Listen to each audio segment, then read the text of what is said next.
These orders were obeyed to the letter. The enemy rear guard was in position, but evacuated the town after a hot engagement.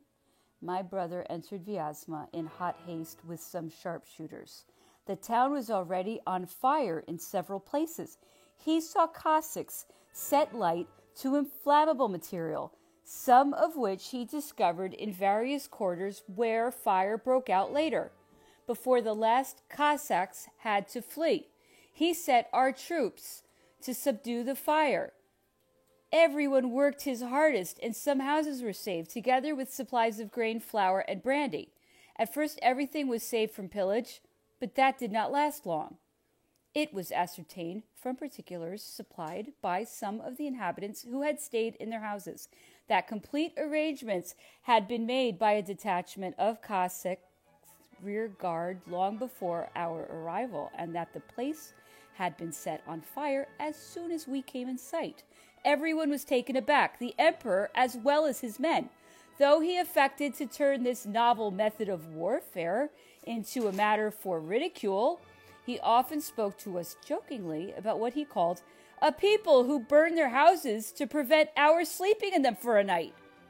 In spite of these fires, after leaving Dorogobuya, those who were first on the spot found plenty of food, brandy, and even wine.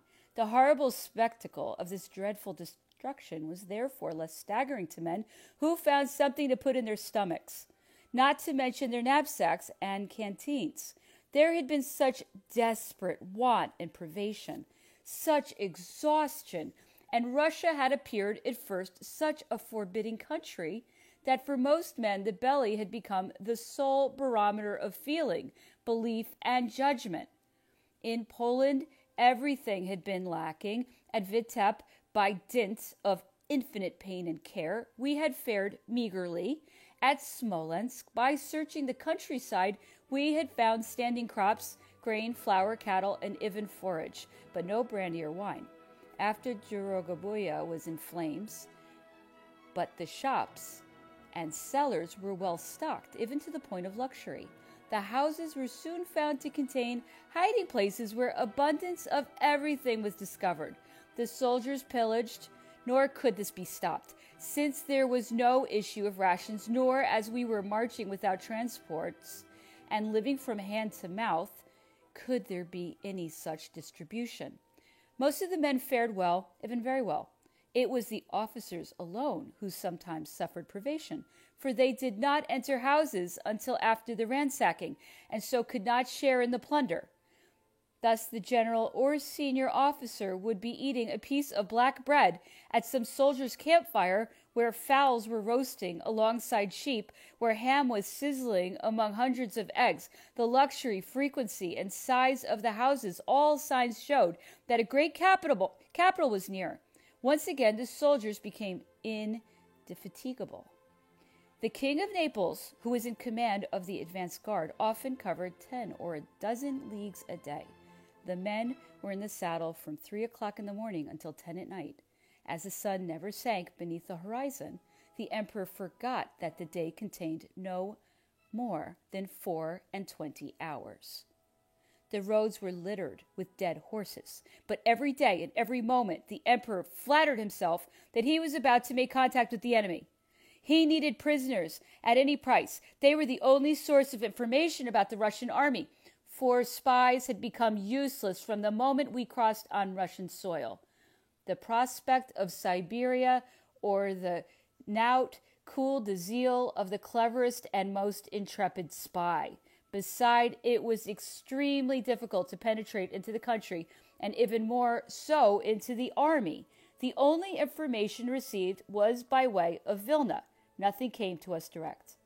By the end of the day, our horses were so weary that a mere skirmish would cost us several brave fellows, their horses not being able to stand the pace.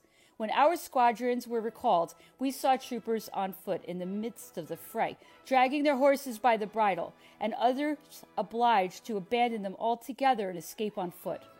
The Prince of Neuchâtel, Counts Duronel and Lobau, and some other brave men in the emperor's entourage were continually presenting him with a picture of what was going on and urging him to husband what resources he had left if, as he said, he desired to meet the enemy in battle or to push forward to Moscow.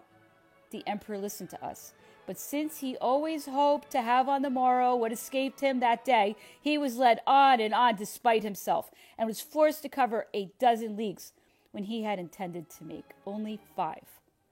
While we were following the Russian army, powerless to obtain the least information about it, great changes were taking place in its formation.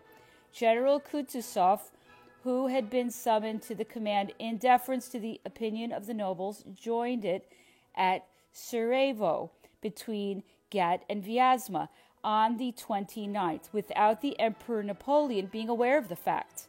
We were threatening the capital city.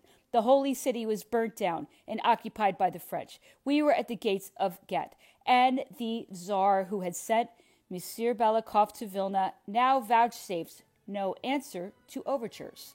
At last, about 2 leagues in front of Gat, the advance guard captured a Cossack whose horse had been killed, and shortly afterward, a Negro who called himself the Hetman Platov's cook. This latter fellow was taken as he was leaving a village where he had been pillaging. The King of Naples sent them both to the emperor, who plied them with questions. Their replies struck me as so pointed that I made rather full notes. The Negro gave us particulars of the mode of life of his general, upon whom he always waited at table. He thus heard the conversation that went on, and was able to recount the rivalries of some of the generals, who were jealous of one another, but he knew nothing of the army's marching movements. He kept on asking to whom he was talking, before whom he had been brought, and at the same time making the most comical grimaces and contortions. He and the Cossack had to be told again and again it was the emperor himself who was interrogating them. Neither would believe that it could be the Emperor Napoleon marching with the vanguard and so near their Cossack friends, for they could not believe that the Tsar would be so near the enemy. Platov sometimes comes to the vanguard, said the Negro, but he does not march with them like this, nor does he stay with them. As for the Russian generals, they never go with the Cossacks, nor even with the Russian troops. If the Russians were to be in the van with the Cossacks, the French would not be at the gates of Gat, for there are many more Russians and Cossacks than there are French, and the Cossacks are not afraid of the French. When told once again that it was the emperor he was speaking to, he bowed, prostrated himself several times, and then began to dance, sing, and make every imaginable contortion. This Negro had assured to the King of Naples, who had no guide, that he knew the entire countryside, so His Majesty ordered the man to be sent back to him, and this was done. The emperor then had the Cossack brought before him. He had been kept to one side while the Negro was being questioned. He was a man between 30 and 36 years of age, dark, 5 feet tall, with quick eyes and an open and intelligent face and a serious air. He was apparently much distressed at finding himself a prisoner. He was especially troubled at having lost his horse, his money, and what he called his little package. That is to say, the effects he had taken or stolen, which he carried on his saddle and used for padding out his seat. The emperor told me to give him some gold pieces and lend him a horse from the stables. This consoled him, and his confidence was soon restored. He then talked as much as was wanted. Attached to the rear guard, he had seen nothing of the main army since Smolensk. It had suffered greatly in what he called the battle, that is to say, at Smolensk.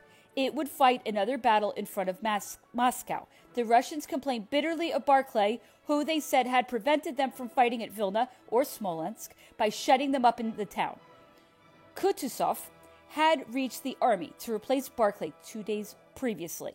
The Cossack had not seen him, but a young staff officer had come on the previous day to speak to the Cossack officer and had disclosed this news, adding that the nobles had forced the Tsar to make this change, and that it was warmly welcomed by the army.